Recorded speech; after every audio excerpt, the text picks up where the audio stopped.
Welcome everyone to the Cool Nerd Show. Today is me, Devin, and Steve Trezza. The other two have been eaten by walkers. If you didn't guess, this is the Walking Dead review, where we're talking about the episode called Them.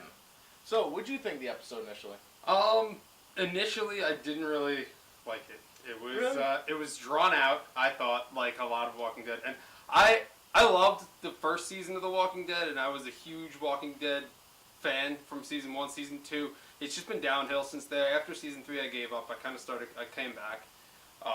And I'm just tired of them drawn out every episode. Well, I'm sure you're happy that it got better after 3, right? Yeah, but I didn't watch half of 4. And it's because... Really? Yeah, and it was because the way 3 ended. Yeah, everyone says the season 3... It was anticlimactic. There was, the governor was still alive. Like, nothing happened. It's the season finale. They really dragged that one. Everyone, it was no spot. And it made me so mad that I stopped watching for a long time. I started watching again halfway through 4. It got better. It's not... Still, I don't think it's fantastic.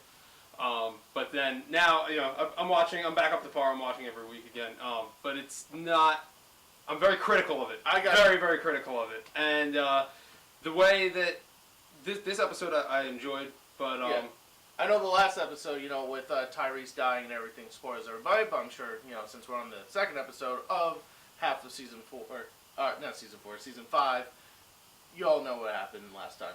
So, but I agree with it slowed for his episode when he died. Yeah. But with this one, I felt like the slowness was necessary because they both lost Beth and Tyrese, the group did, and you really felt like what happened with, especially Sasha and Maggie, they lost, really part of themselves in it. Yeah, they did. So, you see that emotion now, you see Maggie just, just uncaring and just either very frustrated and just wants to give up, and you see Sasha just blatantly wants, blood loss. Yeah, she's trying to, she's out for blood, basically. Yes, and also, our boy Daryl, He's getting a little tough, crybaby emotions now.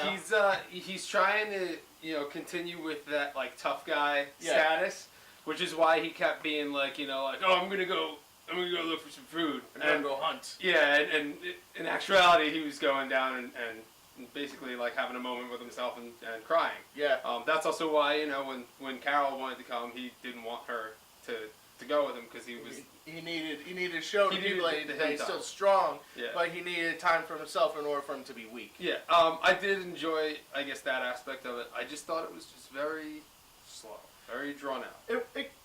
In the most part, I agree with you.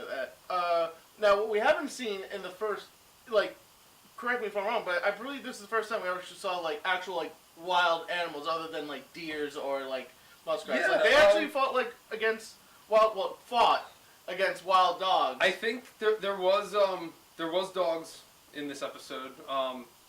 Now there might have been a dog or two here or there back in the season, maybe Woodbury or something. But this is them working as a pack of dogs, like a wolf. So. Yeah, I enjoyed that aspect of it too, because it is showing that life is going on. There is still wildlife out there, So they did get to some good old dog meat, which I'm sure I'll never want to try. Yeah. No matter what the circumstances.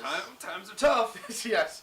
So then they finally got some hope. It started to rain, and then it found out it was going to become more of a thunderstorm. So then they had to go to a barn. That was like a hurricane. Yeah. Yeah. So they went to a barn where Daryl family went to be alone. So. Before that, one thing I kind of liked was how they're all weak because they didn't have any food or water, and they didn't want to exert. They're like ragdoll. So, yeah, so they were kind of like El Toroing the zombies. Yeah, when they're going towards the bridge. Yeah, to come out and then just kind of throwing them off the bridge. Until Sasha came along and just decided to ruin it all. Yeah, she did. Because she wanted to get that rage out. She needed to get that frustration out in any way, but she was being silly and like that. So anyway, a giant storm was coming, or a hurricane. And the group's all now in that shed barn thing, and Rick gave his famous speech. In the comics, it was at a different point in time where he says this speech, but I thought it was perfect right here too for him to say. This is the speech of we're the Walking Dead, not the not the zombies. Exactly. Yeah, the walkers.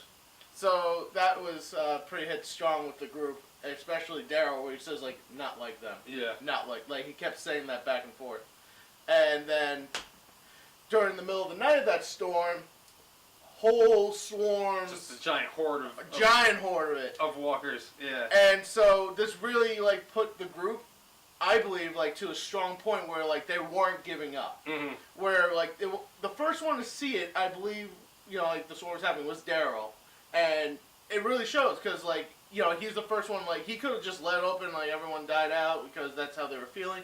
No, he actually stopped them because he wanted to protect his friends. Yeah. And then Maggie saw that, and then Sasha saw it. Especially those three characters, they were the first people to do that, really shows that they still care and that they're still trying. They're not giving up. Exactly. Then everyone. When the whole episode's about talking about them giving up. Exactly. And then it was kind of over. Like the story was just like that. Yeah. And not only that, I mean, it was a little ridiculous that like. Especially how that little barn stayed up. This little shitty barn is just kind of sitting and is perfectly fine. And like 12,000, and it's like the woods are just like leveled, and there's just like took out all the walkers. Half walkers over there. Yeah, and I mean they make reference to it. It's like, oh, it's a miracle the barn survived, and then like the preacher's like, praise Jesus or whatever. Yeah. So it's kind of like he found his faith again. And that was a little much and a little ridiculous. Yeah. So then at the end of the episode, like there was Maggie and Sasha talking about like oh yeah, happy going, and then a newcomer shows up. We got Aaron, who is in the in the comics.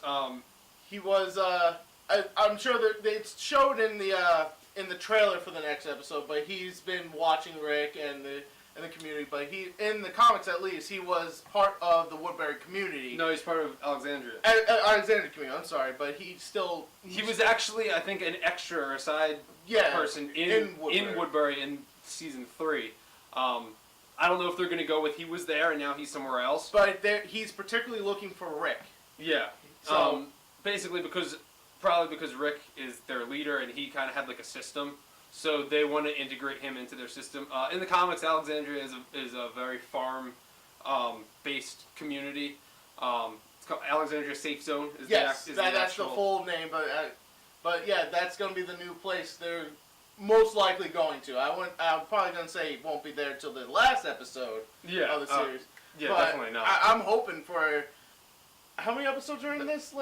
Well, it just came back last week. What do we have? Maybe 7 or 8 episodes? Exactly. So I'm hoping, this is just me, I'm hoping for at least 3 episodes in there. Yeah. And then they can start a little bit of the story that happens in Alexandria, and that will make me happy. I prefer the episodes where they're on the move, like the nomadic on the move episodes over the location-based episodes. Like season 1, they weren't anyway. Season 1, everyone's all over the place. Well, they had that little camp huddle thing. Yeah. That only lasted not even 2.5 episodes. Yeah. Season 2, half of the time they're on the farm, and the other half of the early half they're on the highway. Yeah. Season 3 is the prison. All the prisons. Yeah. That's why everyone didn't like it, because they were safe in a sense. Then 4 was kind of the prison, and half the prison and half of them just mixed up everywhere. And that's what I really liked about season 4 is that half part. Well, that was my favorite. Yeah, because I feel like 2 and 3, it was just kind of lame because it was just like, well, what do we do now? We're here and we're safe and nothing's happening, and that's what I felt like happened with those 2.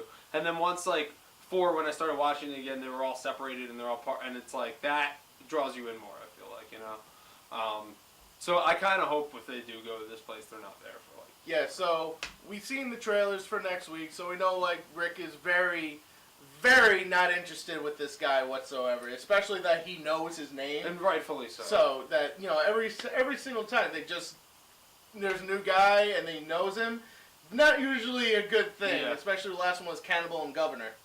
Hopefully the next episode's, the next episode does look really good. Hopefully the next episode's up to speed. Yeah, it looks action-packed. That's what I want. I'm sick and tired of these drawn-out, and artsy episodes that they try and do. I would rather just go out, gun everyone down, and fast paced. That's what I miss. That's what I want. Yep. All right. Well, wait till next week for our review, or you can even go to one of our past reviews of any other show down here. Check our past reviews of last week of the superhero shows: Flash, Agent Carter, and Arrow. We also have cool nerd news should be popping up down here too. And the website will be up very soon. I keep saying, but it will be up. I promise promise. you, folks. We promise you. All right. I'm Steve Trezza, And I'm Devin Burke. and we'll see you next week.